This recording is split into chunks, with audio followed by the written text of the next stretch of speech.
Assalamu alaikum everyone, and welcome back to Quant video update for Friday 21 of October. Now we came down a little bit for Quant at the moment, and yesterday you made a little bit of a doji right on 169, so you really didn't lose 169, let me tell you that, because the thing is that you ended up closing right at that 169.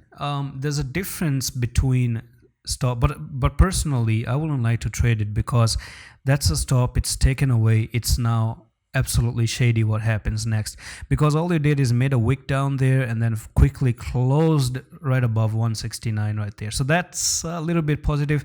Now let's talk about the EMAs, because I want to track the EMAs, and it's dangerous. It's actually dangerous if you look at the coin based on the EMAs. This is for the first time you've closed below the 10 EMA ever since back in 23 September. After one whole month, you've lost the 10 and you've closed below the 10.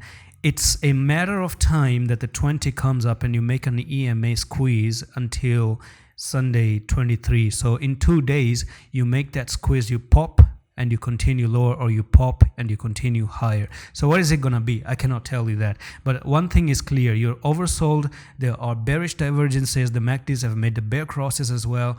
On the 4-hour time frame, if we look at the EMAs on the 4-hour time frame, just look how we are about to make. You see, you've closed below the 10, the 20, and the 55 on the 4-hour time frame, and you are below them now. Okay, you were above them for a moment there, and then you went to the downside. You try to go up to the EMAs, but you can see how badly you're being rejected right over there. So it's not good. These are not good signs. Of course, the story is gonna change if you break out of it, come back and retest, make another cross like this, make a confirmation, and then boom, you continue to the upside.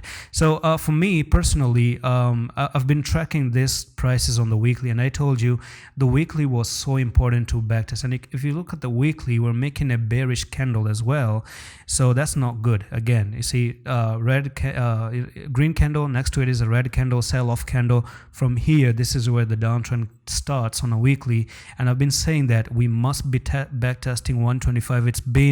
It has never ever been backtested, so that's known as a dirty retest. When you actually go up without a backtest, then you fall for the dirty retest, and you could hold the retest, and in the future when you hold the retest, bounce off the retest and you go up to 391 if you hold the retest, of course. But if you fail the neckline and you start to close below the neckline, that's known as a failure of a retest. Okay, understand this as a trader. Retests are known as testing level.